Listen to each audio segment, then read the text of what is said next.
Hey, what's going on, music lovers, and welcome to another episode of Music Culture Daily. I am your host, Maurice. Please take the time to like, comment, and subscribe to the channel and hit the bell for notifications. It's Sunday, so I'm going to bring you my weekly album rotation. That means I'm going to talk about the albums that I listened to during this past week. And this is episode week number 3 of this installment.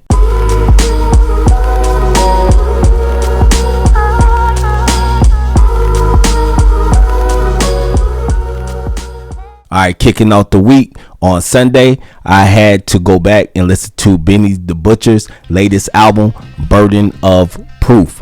This album was released on last year, October 16th of 2020. This album consists of features from Big Sean, Conway the Machine, Don Kennedy, Freddie Gibbs, Lil Wayne, Queen Naija, Rick Ross, and Westside Gunn. This album was released through Griselda and Empire Records. It's not a long album. It's basically like 38 minutes long, and it released 2 singles as well. The first single being entitled Timeless, the second single being entitled Legend.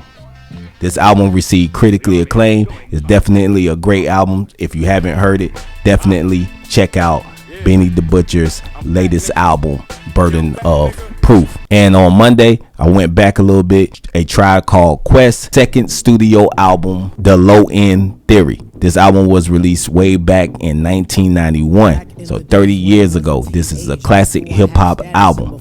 This album was met with positive reviews from critics. It's definitely is considered a hip-hop classic. It had everything on this album from jazz, rap, to alternative hip-hop, East Coast hip-hop, everything that you really wanted, far as, it's Tribe Called Quest. Definitely, what more can you say? Q-Tip, Phife Dawg, basically handling most of the vocals and the rhyming and everything like that. This album was met with critically acclaim.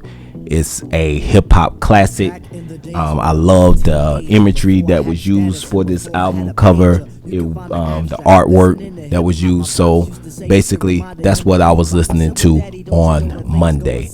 The Low End Theory by the legendary group A Tribe Called Quest. Then on Tuesday, kept it with another legendary group with their second studio album entitled The Score. This is from the Fugees. This album right here is definitely a classic. I love this album. I love what the Fugees did. This is their last album. This album was released back in 1996. Before all of them, and they all went on to have pretty successful solo careers, especially Lauryn Hill and Wyclef Jean. So like I just mentioned, this album was released back in 1996. It's roughly an hour long. It consisted of 4 singles. The first single being Fugees.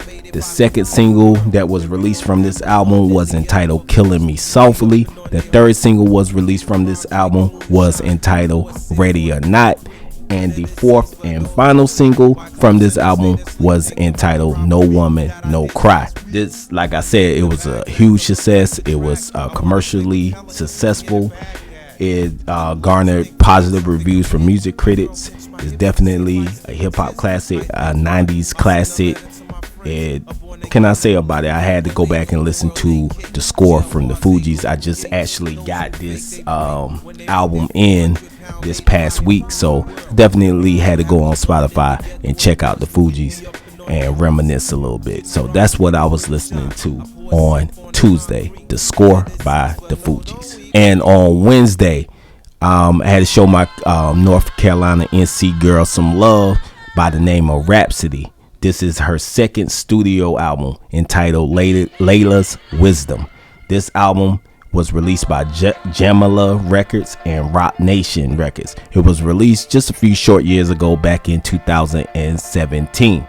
This album is 64 minutes long. It was met with great reviews. It had features on here from Kendrick Lamar, Anderson .Paak, Busta Rhymes, Black Thought, Musiq Soulchild, just to name a few. It's a great album. I love it.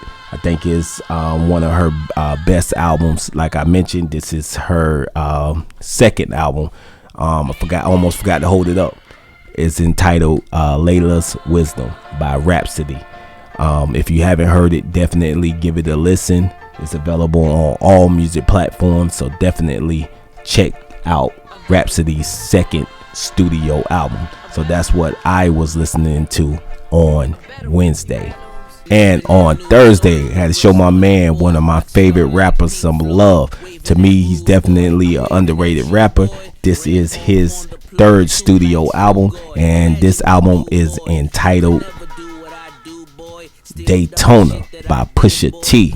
This is a classic album. It was released back in 2018 through Good Music and Def Jam Recordings. This album featured Rick Ross and Kanye West pretty much, throughout the album. It's a very short album. This album is really short. Like, for real, you could definitely take a trip to the grocery store and come back and you will listen to this whole entire album. This album is about 21 minutes long. It consists of only 7 songs, but it's short, but it's definitely a classic, straight to the point, with hard-hitting bars, hard-hitting storytelling, and lyricism. This album was met with critically acclaim from critics, and it also had 2 singles that was released with this album. The first being entitled If You Know, You Know. The second single being entitled What Will Meek Do, featuring Kanye West. So that's what I was listening to on Thursday.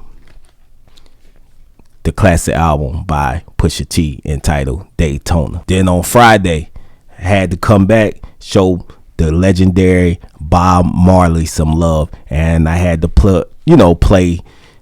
go back and listen to the legend, the best of Bob Marley and the Wailers. This is Bob Marley. This is basically his greatest hits album. It featured all the songs that we might know from him, from I Shot the Sheriff, One Love, People Get Ready, No Woman, No Cry. Pretty much all the songs from Bob Marley. So I had to go back and listen to this. This is a classic. This is his greatest hits album. And I think it was released back in the early 1980s. So had to show Bob Marley some love. The legendary Bob Marley on Friday. And to close out my week, I had to listen to my favorite hip-hop group of all time, their second studio album, which was released back in 1997. This is Wu-Tang's second album. This album is entitled 𝐤𝐤 Forever, featuring all 9 members on the cover of this album. All 8 members, on the cover. Their first album, 36 Chambers, it really didn't have the pictures of the members, but this one, their second album, had all members on here. What more can I say from this? This is a great album. It's a double album. It was released back in 1997. It was released by Loud Records and RCA Records. It had production from RZA, Fourth Disciple, True Master, and Inspector Deck. This album consisted of 3 singles. The first one being the classic single Triumph, was released back in 1997. The second single, It's Yours, was released September 23rd, 1997. And the third and final single from this album was released on November 24th, 1997, entitled Reunited. This album was met with critically acclaim. It sold a lot of records. It garnered Wu-Tang a Grammy nomination for Best Rap Album. What more can I say? What a great way to close out my week with Wu-Tang's second studio album, Forever. I love this album. I love this album cover. I love the song Triumph. This is my favorite group, so I had to give them a listen on Saturday. So folks, that will do it for me. Just wanted to bring you my weekly album rotation. Please hit the bell for notifications, subscribe to the channel, and please continue to keep pushing the culture forward. Until next time, I'll catch you guys later. I'm out. Peace.